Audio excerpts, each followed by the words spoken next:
जीवाणु की खोज सर्वप्रथम किसने की? जीवाणु की खोज सर्वप्रथम किसने की है? लीवेनहॉक ने। याद रखना, जीवाणु की खोज सर्वप्रथम किसने की है? लीवेनहॉक ने।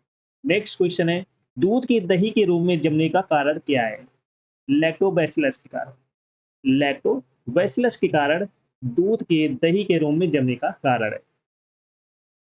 नेक्स्ट, फलों का अध्ययन क्या कहलाता है? पोमोलॉजी कहलाता है। फलों का अध्ययन क्या कहलाता है? पोमोलॉजी। फलों का अध्ययन क्या कहलाता है? पोमोलॉजी कहलाता है।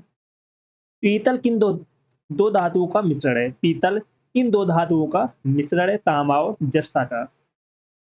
तांबा और जस्ता का मिश्रण है। पीतल किन दो धातुओं का मिश्रण है? तांबा और जस्ता का।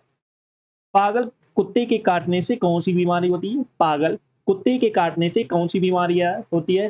हाइड्रोफोबिया बीमारी होती है, याद रखना। हाइड्रोफोबिया बीमारी होती है पागल कुत्ते के काटने से।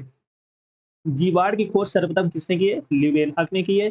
दूध के दही के रूप में जमने का कारण क्या है? लैक्टोबैसिलस। फलों का अध्ययन पोमोलॉजी कहलाता है। पीतल किन दो धातुओं का मिश्रण है? तांबा और जस्ता का। पागल कुत्ते के काटने से कौन सी बीमारी होती है? हाइड्रोफोबिया। याद रखना। चलो सभी लोग सेशन को जैसे लाइक शेयर कर दो सभी लोग, जिसने ना शेयर किया हो। और जो फर्स्ट टाइम वॉच कर रहे हैं चैनल को सब्सक्राइब कर लेना। नेक्स्ट क्वेश्चन है, किस रंग का तरंग दैर्ध्य अधिकतम होता है? किस रंग का तरंग दैर्ध्य अधिकतम होता है? लाल रंग का। लाल रंग का तरंग दैर्ध्य अधिकतम होता है, याद रखना। न्यूट्रॉन की खोज किसने की थी? चैडविक ने। न्यूट्रॉन की खोज किसने की थी? चैडविक ने। न्यूट्रॉन की खोज किसने की थी? चैडविक ने।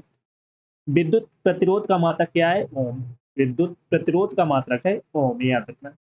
लाल रक्त कण का जीवन काल कितना होता है? 120 दिन। लाल रक्त कण का जीवन काल कितना होता है? 120 दिन होता है। दूध की शुद्धता का मापन किस यंत्र से किया जाता है? दूध की शुद्धता का मापन किस यंत्र से किया जाता है? लैक्टोमीटर से, याद रखना। किससे किया जाता है? लैक्टोमीटर से किया जाता है। किस रंग का तरंग दैर्ध्य अधिकतम होता है? लाल रंग का। न्यूट्रॉन की खोज किसने की थी? चैडविक ने की थी। विद्युत प्रतिरोध का मात्रक ओम होता है। लाल रक्त का जीवन काल कितना होता है? 120 दिन। दूध की शुद्धता का मापन किस यंत्र से किया जाता है? लैक्टोमीटर से। ओके। नेक्स्ट क्वेश्चन है, गोबर गैस में मुख्य रूप से क्या पाया जाता है? गोबर गैस में मुख्य रूप से क्या पाया जाता है? मीथेन पाया जाता है। क्या पाया जाता है? मीथेन पाया जाता है। प्रकाश वर्ष किसकी इकाई है? प्रकाश वर्ष किसकी इकाई है? दूरी की। इसका प्रकाश वर्ष किसकी इकाई है? दूरी की। केचुए की कितनी आंखें होती हैं? एक भी नहीं। केचुए की कितनी आंखें होती हैं? एक भी नहीं, ये याद रखना। राष्ट्रीय विज्ञान दिवस कब मनाया जाता है? 28 फरवरी को। कब मनाया जाता है? 28 फरवरी को। राष्ट्रीय विज्ञान दिवस कब मनाया जाता है? 28 फरवरी को मनाया जाता है, याद रखना। भोजन में उपस्थित ऊर्जा का मापा किससे मापा जाता है? कैलोरी। भोजन में उपस्थित ऊर्जा का मापा जाता है कैलोरी में। गोबर गैस में मुख्य रूप से क्या पाया जाता है? मीथेन पाया जाता है। प्रकाश वर्ष किसकी इकाई है? दूरी की। केंचुए की कितनी आंखें होती हैं? एक भी नहीं। राष्ट्रीय विज्ञान दिवस कब मनाया जाता है? 28 फरवरी को। भोजन में उपस्थित ऊर्जा को मापा जाता है कैलोरी में, ये याद रखना। पृथ्वी की स्थिति और संरचना के अध्ययन को क्या कहा जाता है? भूविज्ञान कहा जाता है। क्या कहा जाता है? भूविज्ञान कहा जाता है। पृथ्वी की स्थिति और संरचना के अध्ययन को क्या कहा जाता है? भूविज्ञान कहा जाता है। पचे हुए भोजन का अवशोषण होता है छोटी आंत में। पचे हुए भोजन का अवशोषण होता है छोटी आंत में। टेलीविजन का आविष्कार किसने किया था? जे एल बेयर्ड ने किया था। टेलीविजन का आविष्कार किसने किया था? जे एल बेयर्ड ने। हीरा चमकदार क्यों दिखाई देता है? सामूहिक आंतरिक परावर्तन के कारण।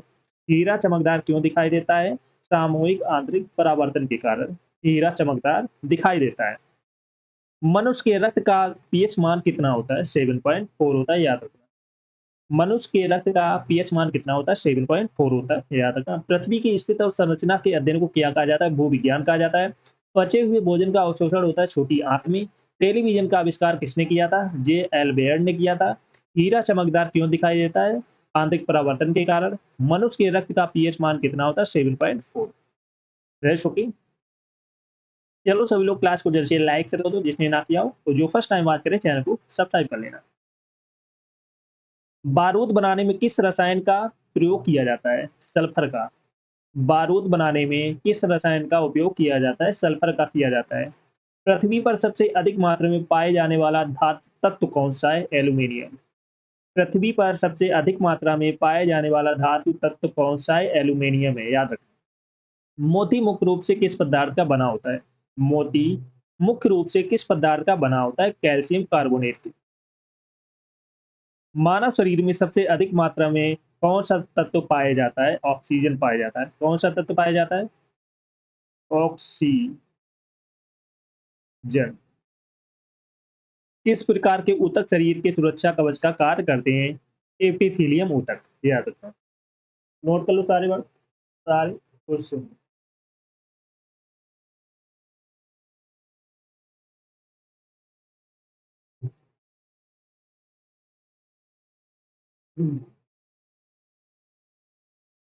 बारूद बनाने में किस रसायन का उपयोग किया जाता है? सल्फर का। पृथ्वी पर सबसे अधिक मात्रा में पाई जाने वाली धातु एल्यूमिनियम। मोती मुख्य रूप से किस पदार्थ का बनाता हुआ? कैल्शियम कार्बोनेट से। मानव शरीर में सबसे अधिक मात्रा में कौन सा तत्व पाया जाता है? ऑक्सीजन पाया जाता है। किस प्रकार के ऊतक शरीर के सुरक्षा कवच का कार्य करते हैं? एपिथेलियम ऊतक।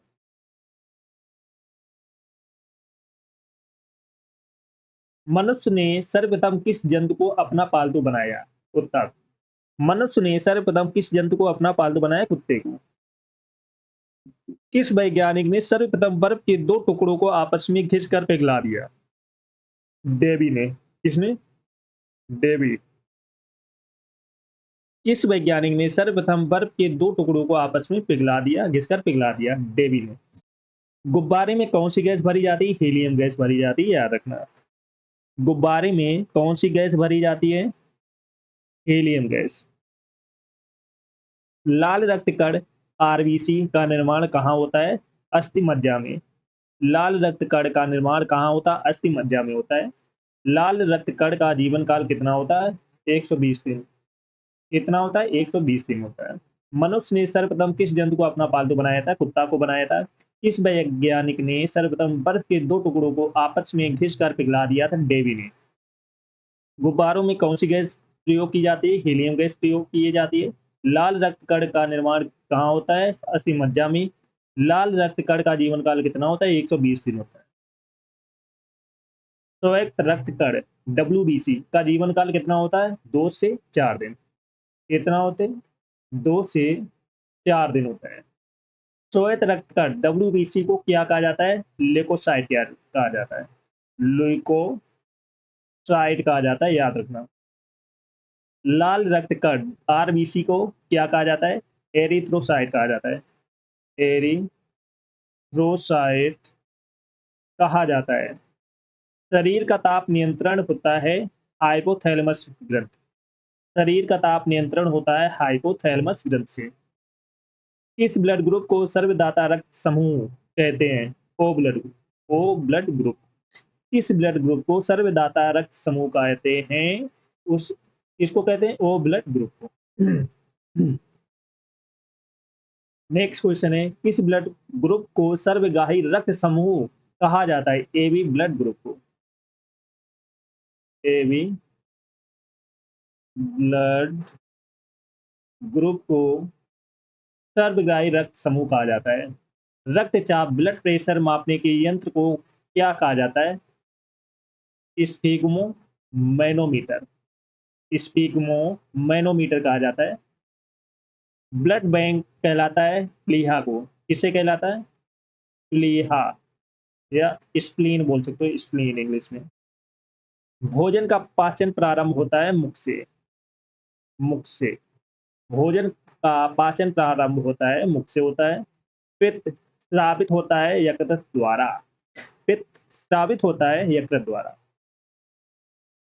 किस ब्लड ग्रुप को सर्वदायी रक्त समूह कहा जाता है? AB ब्लड ग्रुप को। रक्तचाप मापने के यंत्र को क्या कहा जाए? Sphygmo manometer. ब्लड बैंक कहलाता है प्लिया या स्प्लीन। भोजन का पाचन प्रारंभ होता है मुख से। पित्त स्रावित होता है यकृत द्वारा। नेक्स्ट है, विटामिन ए कहाँ संचित होता है? यकृत में। विटामिन ए कहाँ संचित होता है? यकृत में होता है। शरीर की सबसे बड़ी ग्रंथि लार्जेस्ट ग्लैंड, यकृत लीवर में। सबसे छोटी ग्रंथ स्मॉल ग्लैंड कौन सी है? पीयूष ग्रंथ, पिट्यूटरी जिसे बोलते हैं। किस ग्रंथ को मास्टर ग्रंथ कहा जाता है? पीयूष ग्रंथ को, पिट्यूटरी को। पीयूष ग्रंथि कहाँ पाई जाती है? मस्तिष्क में पाई जाती है। पीयूष ग्रंथि कहाँ पाई जाती है? मस्तिष्क में पाई जाती है। विटामिन ए कहाँ संचित होता है? यकृत में। शरीर की सबसे बड़ी ग्रंथि यकृत, सबसे छोटी ग्रंथ पीयूष ग्रंथि। किस ग्रंथ को मास्टर ग्रंथि कहा जाता है? पीयूष ग्रंथ को, पिट्यूटरी जिसे बोलते हो। पीयूष ग्रंथि कहाँ पाई जाती है? मस्तिष्क में पाई जाती है। नेक्स्ट क्वेश्चन है, शरीर में हड्डियां की कुल संख्या कितनी होती है? 2 से 6 होती है। शरीर में हड्डियों की कुल संख्या कितनी होती है? 2 से 6 होती है। शरीर में मांसपेशियों की कुल संख्या कितनी होती है? 639। कितनी होती है? 639। शरीर में मांसपेशियों की कुल संख्या कितनी होती है? 639 होती है। लार सेलेबा में कौन सा एंजाइम पाया जाता है? टॉयलिन का पाया जाता है। क्या पाया जाता है? टॉयलिन पाया जाता है। लार में कौन सा एंजाइम पाया जाता है? टॉयलिन। विषाणु का अध्ययन क्या कहलाता है? वायरोलॉजी। विषाणु का अध्ययन क्या कहलाता है? वायरोलॉजी कहलाता है। पक्षियों का अध्ययन क्या कहलाता है? पक्षी विज्ञान। पक्षियों का अध्ययन क्या कहलाता है? पक्षी विज्ञान। शरीर में हड्डियों की संख्या 2 से 6। शरीर में मांसपेशियों की कुल संख्या 639। लार में कौन सा एंजाइम पाया जाता है? टॉयलिन पाया जाता है। विषाणुओं को अध्ययन क्या कहलाता है? वायरोलॉजी। पक्षियों का अध्ययन पक्षी विज्ञान। चलो सभी लोग सेशन को जैसे लाइक शेयर कर दो सभी लोग, और जो फर्स्ट टाइम वॉच करें चैनल को सब्सक्राइब कर लेना।